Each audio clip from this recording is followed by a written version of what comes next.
Hello, everybody, and welcome to Horsehead Weekly, week number 4. And we're just going to get right into it because we've got a lot to talk about this week.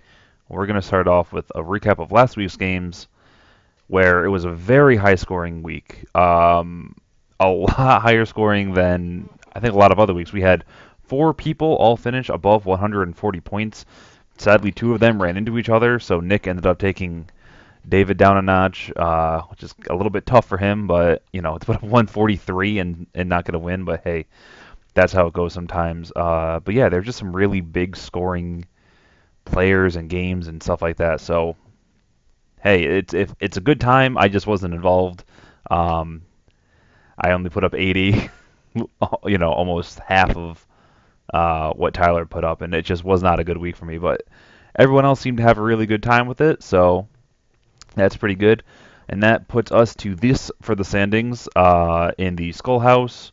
We got Doug ahead of Jerry and me. For the Outsiders, we have Matt M above Dave and Mike.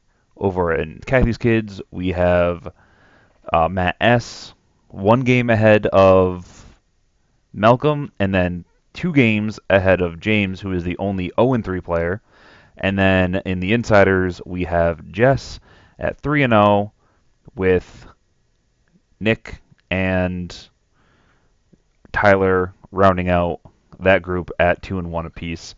Uh, so yeah, that's what the real settings look like. But no one cares about those. Everyone cares about the eliminator. It's the most important part of the whole league. It's the only reason that we really play. And here you can see Mike has been eliminated. He is the first person to fall victim, and he did it in record fashion. 3 weeks, 3 strikes, he's gone. He never had the lowest score in the league, which I think is something to be noted about this. But he never, he was third from bottom, second from bottom, and that's going to get you strikes. So he's gone. Jess is the lone person currently with 2. Slew of people at 1, and then Tyler, Nick, and Matt S. all sitting atop with 0 strikes, able to, guarantee themselves halfway through the regular season without having to worry about the eliminator. And I made a little thing at the bottom. The average score for the first 2 weeks was 104 and 107, and then last week was 125 because, like I said before, very high scoring week. The line the last 2 times was, below 100. This time it was 123. Kind of crazy, but we'll see if this is just because everyone finally figured out how to play football again, or if that's just where it's going to be from now on, or if that was just a blip and we're going to go back down to around 105 being the average and around 100 being the cutoff line. So let's move on to the waiver wire. There's some waiver wires that processed today, but there wasn't really a lot of fighting over stuff, just a lot of bids getting thrown down, people basically spending their money for nothing. Because, they spend their money on players and no one's really fighting over them. So the big waiver claim for the week everyone knew going in was Wendell Smallwood. I think there were like 6 or 7 bids on him, but it ended up coming down to Jerry and Malcolm, and Jerry just edged him out with 17-15. So Jerry gets Wendell Smallwood, somebody who a lot of people think is going to take over for LeGarrette Blount, possibly. Definitely going to take over for Sproles now that he's got a broken arm and a torn ligament or something like that. He's a mess right now, so everyone thinks Smallwood's going to step in and take that place. So that was a very close fight. In the other side of it, we have Giovanni Bernard getting picked up by Matt S. for $17 with literally nobody else bidding on him. Same thing happened with Jared Cook to Nick for $11. These were players who I thought were decent, but I didn't bother putting any money on them because I was like, I don't really need them at the moment. And this is what ends up happening. You end up getting these, $17 out the window, $11 out the window. You could have put a $0 bid and got them, but you can't know that going in. That's the fun part about playing with Fab here. And then you have a bunch of other people, no one really glaringly bad for a bid or anything like that. But yeah, so a lot of real neat stuff going on here. And that brings us to Fab remaining. Speaking of people, throwing the money around a little bit, where we have Matt M. He's sitting at $94. That's a ton of money. His brother Dave also sitting around at 88. So those are your 2 high numbers, and then on the other end you got Tyler and Nick. Tyler and Nick are both sitting around at like sub $30. Mike has joined them in spending over half their money in the first 3 weeks. So those guys are going to be having to toe the line on the waiver wire a little bit, figuring out how much they want to spend on people, but they're not in a bad way yet. I think they're fine. They still have enough money to throw down hard on somebody who, if someone ends up breaking up out in the next couple of weeks. But they do have to be careful moving forward. This brings us to trades for this week. There have been 4 trades since the week ended for the last week, but there were a couple trades between Thursday night and Sunday, which I'm not going to get into. But for now, let's look at this. I was involved in 2 of them. Just going to go over those. We had Miller and Landry were on my team, and I ended up trading them for Christian McCaffrey and Corey Davis. I think those are all fine players. I thought it was a very nice, fair trade. And then I also ended up getting rid of my tight end depth and Dez Bryant in order to upgrade Dez to AJ Green because I think that this offense is about to explode under Laser. I think it's going to be an insanely good offense, so I'm investing hard in Cincinnati. I have their number 1 running back, wide receiver, and tight end. And who knows, maybe I'll end up picking up the red-haired phenom at quarterback in a little bit. And then there was a trade between Mike and Malcolm, which I thought was very beneficial for Mike and definitely helped out Malcolm's team as well. Mike got a little bit of depth at wide receiver, and he also got Ezekiel Elliott. He still has some other good players at running back, which I think is, so this is a fine trade at the moment. And he ended up, getting rid of the Baltimore running back, which I don't really like, but that's a discussion for another day. And this was the last trade, the one that came through literally as I was getting ready to go home from work and record this. Mike ended up trading Miller and Cobb, or for Miller and Cobb, and Matt M traded for Carson and Sanu. I feel like Cobb is a lot better than Sanu. Carson's a little bit better than Miller, so Mike's really just shoring up his wide receiver depth at the expense of downgrading a little bit at running back. But I don't know if that's how he saw it and how Matt M saw it, but that's how I'm looking at this trade. Overall, I think it's a fine trade, though. I don't think it really breaks hard one way or another. It's just, do you want the better wide receiver or the better running back? So though this week, we're going to do the college edition of ratings. So each class will be a class. And there's no real cool tiers or anything like that. I didn't really think about it that much. It just I thought these were funny. So the first class starts after we have some quick information. So you have some context. First, the average points per game so far has been 112. The average strikes is 1, and these rankings are, of course, 100% accurate and cannot be disputed in any way, shape, or form. So the C class is Shrimping 101. So the C class is about shrimp. And we're going to start off with Jess. Last week she was 8th, but she's continuing to fall down the rankings on me because now I'm just convinced that Lynch is just a guy who's going to show up some weeks and put up 12 to 14 points, and then the rest of the time he's going to be 5 points or less. Kind of a boom-bust running back, which is somebody I don't want anything to do with.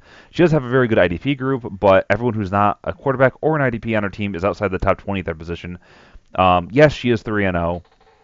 Yes, she has 111 points per game, which is, about average. But I just can't get behind her team. I mean, besides Tom Brady and her defensive players, I just kind of don't enjoy what she's got going on. Players are underperforming, like Cooper and Demarius. Reed's hurt. Stewart, I think, is just kind of hanging out, waiting for them to tell him you're done, so they can move McCaffrey in full time. You got Coleman and Lynch, who are guys who play football and run the ball, but I don't know how much work they're going to get in a given week.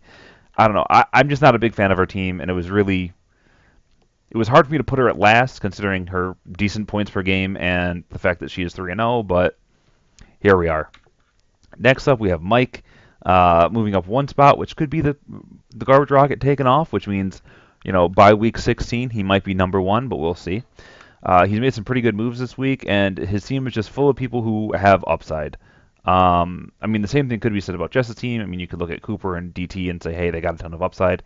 They could be very good moving forward. They might just be having some, blips on these are the blips that you ignore because later on their points are going to be, really, really good. But for now, I just like Mike's talent better. He's got Gillislee, who can go off on any given week. He's got Zeke, who is Zeke. I think Hill and Cobb are 2 very good wide receivers, and if you pair that with Hearns and Amendola, Hearns is going to be getting a lot of looks, and Amendola is going to be getting a lot of looks. I feel like he's got a very good wide receiving core. It doesn't have any of those like big power players, your Greens or Jordies or anything like that, but he's got some pretty good players. The one issue I have with this team is his flex is kind of it's good, not great. I mean, I think that's where Miller should live, at least until he, starts taking off, which I feel like he probably should soon. But he also has, Quan Alexander, Khalil Mack, and Jordan Poyer, who I think are all really good talents, and I think they're going to show that soon. Yeah, he only has 93 points per game, which is about 20 less than Jess, but I feel like his trajectory is up, and Jess's trajectory is down. But at the same time, this could change next week. We don't have a ton of information yet on the season. It could just be bad matchup, something. So we'll see moving forward. I know I'm going to get some hate from people about putting Jess at 3-0 last, and then Mike at 11, and then some other people moving forward a little bit higher. So let's see what's going on. Malcolm is next, and last week he was 6th. He continues his fall. He was in the second highest tier before, maybe even the highest tier 2 weeks ago. He's got he's got this thing with running backs where he really likes the ones who catch the ball. He's got 3 top 12 wide receivers and sneaky good tight ends, but I'm just not sold on people like your Matthew Staffords, his J.J. Watts and Ogletrees, who are supposed to be insanely good. They're just kind of faltering. Isaiah Crowell is, putting up pedestrian numbers. Baltimore running backs I'm not really a big fan of right now because our offensive lines looks like garbage. I don't know. His team is probably better than 10th, but just the way that I feel about a lot of the players and the way they're performing, I'm putting him a little bit lower. However, who really knows what's going to happen in the next 2 weeks? He could shoot back up if Javorius Allen and Duke Johnson end up getting bigger roles and they end up playing a lot better. Stafford could move up to a top 5 quarterback for the rest of the season. Charles Clay could be that guy that you always want to find at tight end because he's just going to come out of nowhere and put up points and be great.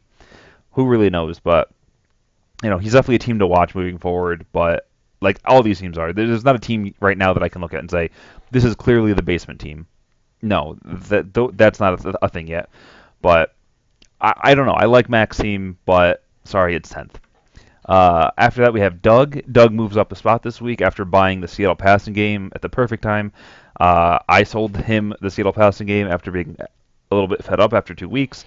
They weren't looking very good. I didn't think they were playing particularly good defenses, and I was kind of ready for them to just kind of move on. Sold them, and then they went off. I ended up losing, 50 plus, almost 60 points because I traded him away. Oh, well. His big issue is his running back 2, Bilal Powell. I like Bilal Powell. I think he's a talent. I think he's going to get work and do good stuff eventually. It's just Forte's kind of in the way, and if Forte doesn't play this weekend, I think, Bilal Powell's definitely going to be putting up good numbers again. He's going to start being that running back 2 that we all thought he was going to be. But the big question with his team is, can his team sustain the numbers they're putting up? Ty Montgomery, Stephon Diggs, Evan Ingram, Sammy Watkins, these are players that a lot of people thought were very good, but I think they're overachieving right now. The question is, are they continuing to overachieve, or are they actually this good and they're just having their breakout seasons and he just happened to, collect a bunch of them? I mean, he is 2-1. He's got a good points per game.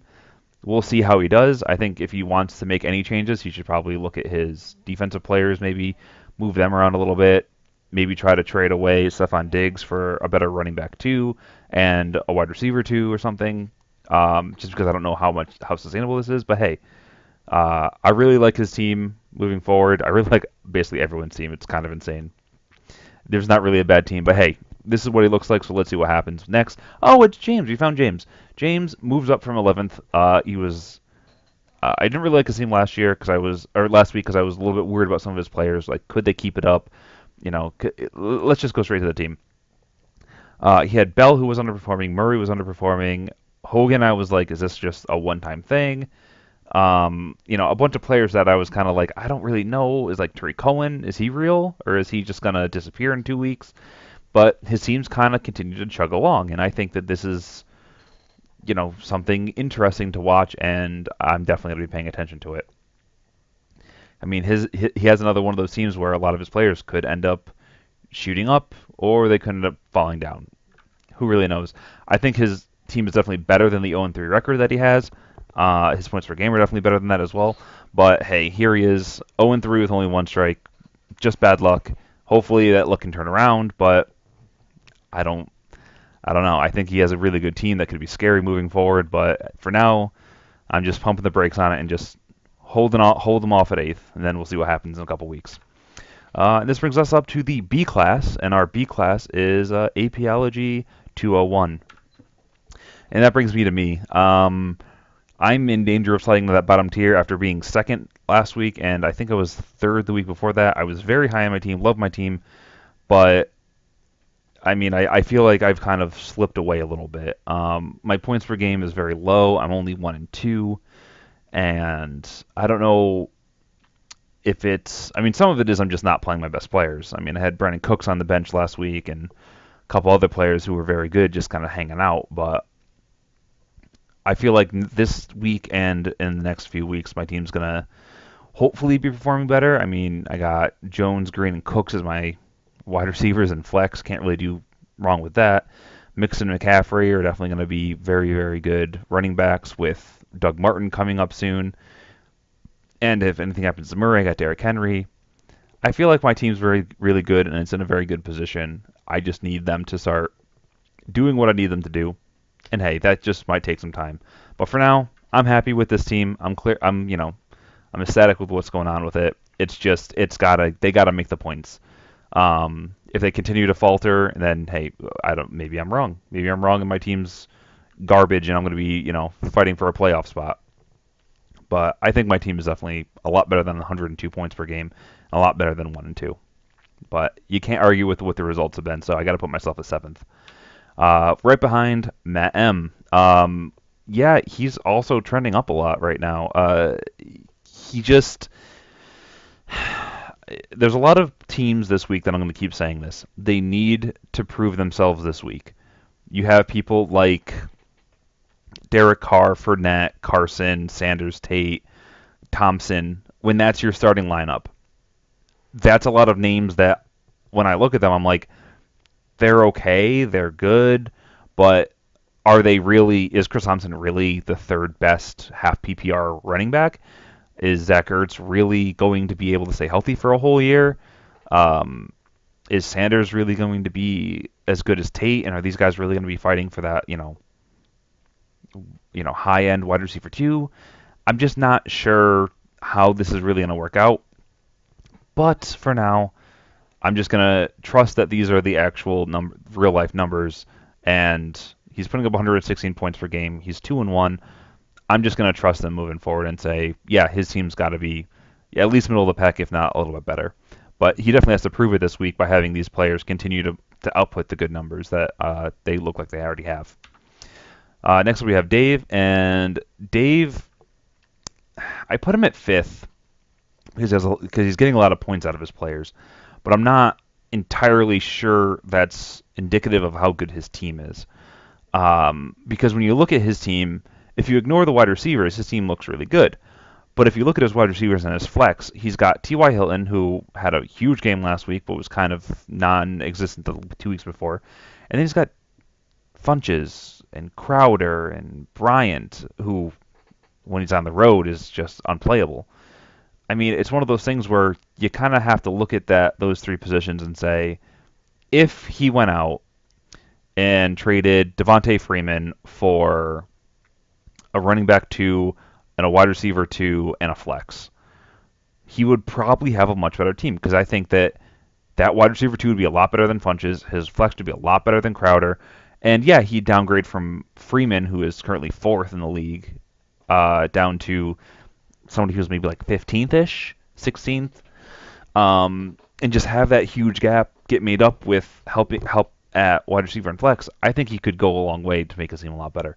But I also understand the fact that he would want those people who can put up 20 points a week and not want to, distribute those points elsewhere. And because who knows, maybe he'll just start playing the matchups and that'll work out for him in those two positions. But that's my issue with Dave.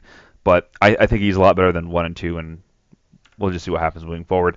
And we have Matt S., who moves up a position this week, and his studs are starting to be as good as advertised. Todd Gurley and Carlos Hyde are two players that people didn't want to take in the first two rounds. They thought they were a little bit risky, blah, blah, blah. And here they are absolutely tearing it up in the first 3 weeks. Yeah, I mean, that's just good stuff. He does have to hope that Simeon comes on, Kelsey ends up being what he was week 2 and not week 3 and week 1, where he put up really low numbers.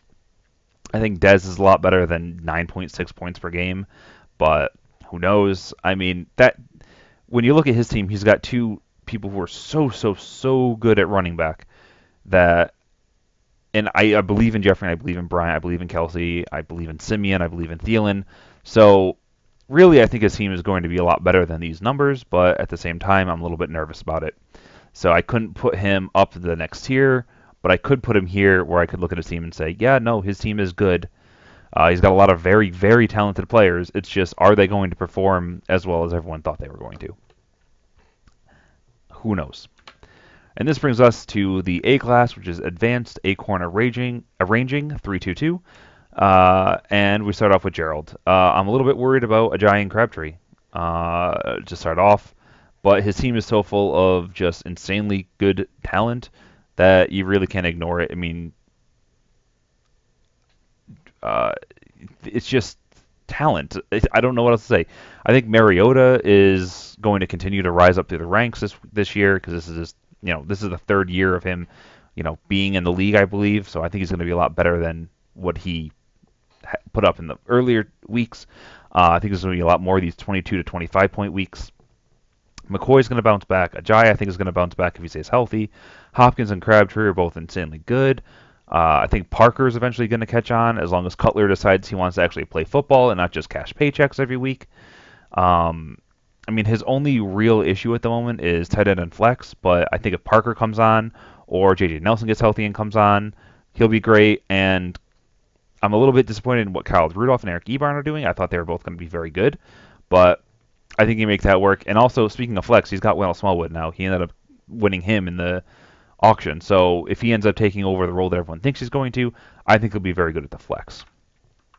So this now brings us to Nick. Nick was fourth last week. He's trading his way to the top. He's got 2 top 5 wide receivers, but he's got this issue, and I'm going to ignore his starters, and I'm just going to look directly at the bench. His bench has 2 quarterbacks and a tight end on it. That's 3 spots on his team. Now, I understand Andrew Luck is in the IR spot, but that's still 3 spots that are taken up by players that are really not that helpful. Like, you can stream quarterbacks, you can stream tight ends. You don't have to hold on to people like your Jack Doyles and your Ben Roethlisbergers unless you really believe in them.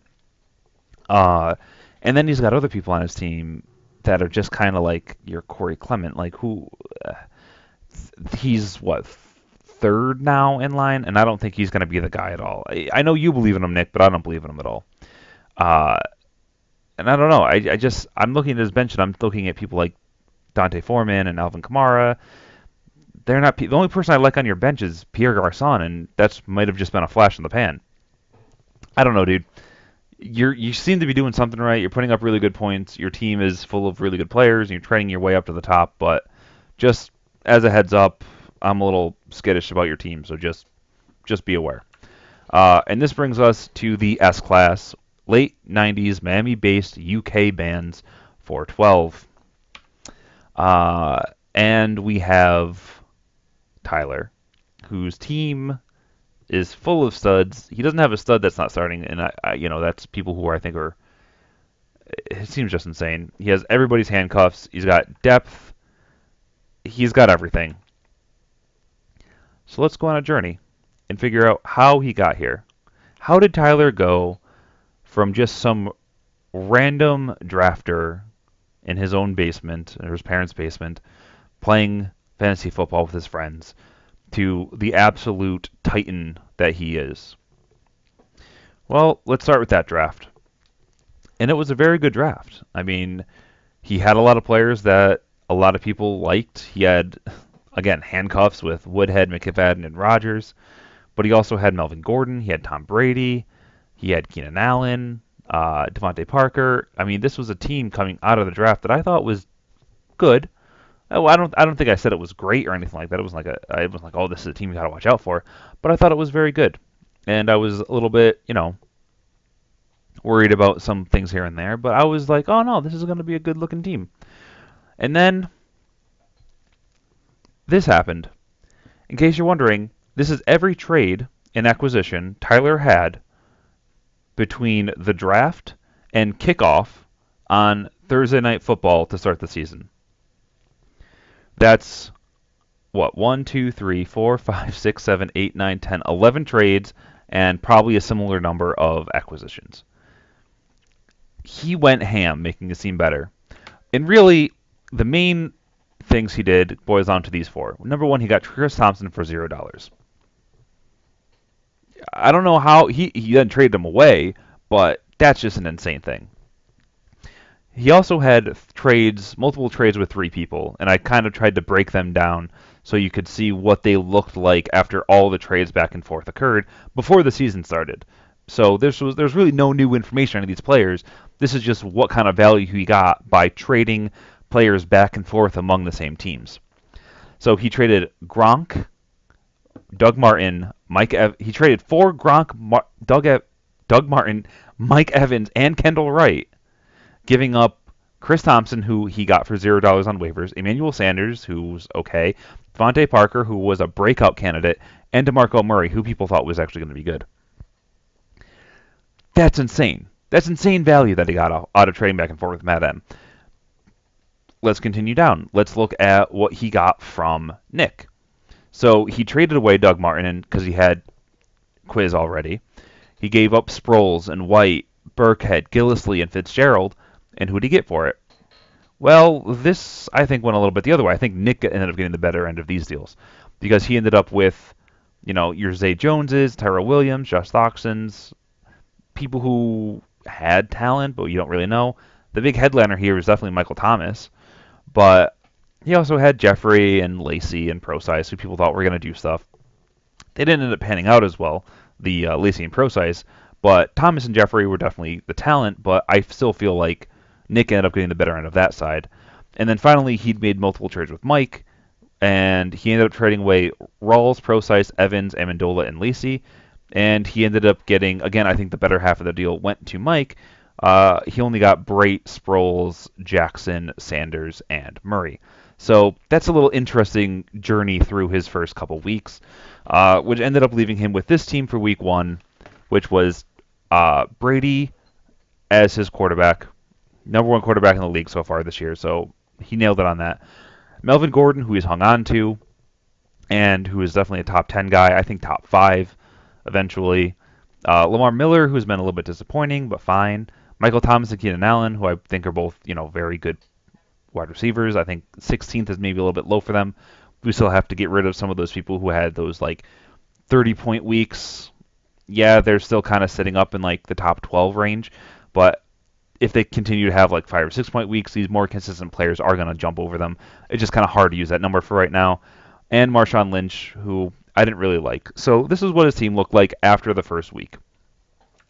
Then he had a little bit more of a quiet week. He ended up picking up Tariq Cohen for $29, Carson Wentz, who's been added and dropped by him multiple times, I think, and Fletcher Cox, who is hurt now but put up really good numbers a couple weeks ago. So he ended up making a trade with Jess, which I think is a decent trade. I don't see any issues with it. I'm not worried about any kind of nonsense. But he ended up trading away Brady, Lynch, Allen, and Tate, and he got Rodgers, Anderson, Brown, and Charles. Sure. So he upgraded a little bit at running back and wide receiver, but he traded away a little bit of depth at wide receiver and his, Tom Brady. He then made a trade with James, Tariq Cohen for Golden Tate, and then finally he made a trade with Doug, Miller, Thomas, and Ginn for Montgomery, Cooks, and Benjamin. Now here, as in the first trade, I think that Tyler won a little bit because he ended up getting rid of Miller, who ended up struggling a little bit. He got rid of Thomas, who was struggling, and he got rid of Ginn, who was really nothing. For Ty Montgomery, Cooks, both of those people, players. Cook's underperforming, yes, but Ty Montgomery looked very, very good. So I think that was a good move for him, which gave him this lineup for week 2 where he beat me. I'm not bitter still. And he ended up having a team that you just look in the positional ranks. After 3 weeks, they're all single digits up until you hit C.J. Anderson at 12. Oh no, somebody's at 12th. Like, this was a really, really good team. And this was the week he put up 160 points. And then he did this after that because he said 160 points, that's not enough. I want to make 4 more trades. He also added some depth. And this first trade was the blockbuster. This was the trade that was kind of crazy here. At least the first two, definitely. He ended up trading away Montgomery, Cooks, Brown. Basically, that's it. For Hunt, DT, Odell, and Reed. Like, that's insane. Like, that's just insane value for Tyler. He then turned around and, through a trade with me, got Thomas and Burkhead by trading me Odell and some trash guy. So, again, he just made insanely good trades over and over again. But none of these trades I'm sitting here saying, oh my God, he completely destroyed this guy. I can't believe that this person accepted this trade. Every trade I'm like, yeah, Tyler won by a small margin here, a small margin there. I'm not saying Tyler's running around just like taking advantage of people and their inability to look at football players. What Tyler has done up until this, through all these trades and acquisitions and stuff, is just slowly say, okay, I have this player, I want to make them a little bit better, and I'm going to trade some people around and end up making, okay, so now these people are a little bit better, these people are a little bit better. Which brings him to this team, which is a team from last week, which is basically the same as a team from now. And, I mean, you just look at this team, it's so good. It's a work of art, really. I mean, he's put so much effort and so much time into it, and it's very clear that he's worked very hard this year to make sure he has the best team by just slowly grinding out little advantages in trades, making some really good calls as well, not, thinking, somebody's going to be a flash in the pan or somebody's an absolute dud after 2 weeks or 1 week. He definitely read the tea leaves and knew who he wanted to target and slowly ground out that advantage to be where he is right now, which is an absolute insanely good team, who this week is taking on Matt M. Good luck to you, Matt M. You're going to need it. It's going to be rough for you. So yeah, this is what's happening this week. So this week we have an interesting thing where above 500 teams play each other and below 500 teams play each other, which is not good because that means that we're going to have at least 3 teams with 3 wins, if not 4, and at least 3 teams with 1 win, if not 4. So it's possible we'll have 4 teams with 3 wins and 4 teams with 1 win, and then some 2 and 2s in the middle. That's going to be rough because that's a 2-game difference that has to be made up by week 13, and we're already 3 weeks deep. So you only have 9 weeks to make up that gap if you want to charge into the playoffs.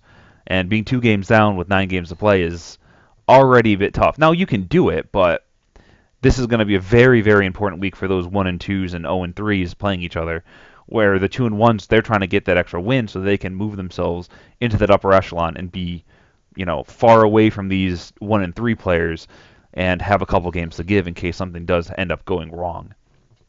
So that's what's going on with this week. That's the matchups. That's all the fun stuff, which brings us to the game of the week. It says it needs changing, but I already changed it. I just did not change that. And it is Nick versus Jess. Jess is undefeated, and I'm not sure it's sustainable. Nick, I think, is charging up really hard. And I think it's going to be really interesting to see these two teams play because if Nick wins, that means he is 2-0 against his opponents in his division, which puts him at a huge advantage going into the last 3 weeks and going into the playoffs because head-to-head is the first tiebreaker. So if he ends up winning this game, he'll be at worst tied in tiebreakers for the head-to-head, and then I'll go to other things. So I think this is a super important game for him. It'll put him at the top of the standings for his division, and it'll put him at 3-1, 2 games clear of a lot of people who might be chasing him. He still has an incredibly tough division with Jess and Tyler, but I think a win this week goes a very, very long way where a win maybe the week after, or the week after that. That is important. He can definitely afford to basically punt on his game in week 4 if he wants to, as long as he wins this week. I'm not saying he's playing anybody in particular in week 4, but he's allowed to do that if he wants to. I mean, I would be okay with it. He plays me. And with that, I'm going to bid you all adieu and say see you next week, because that's all I have to say.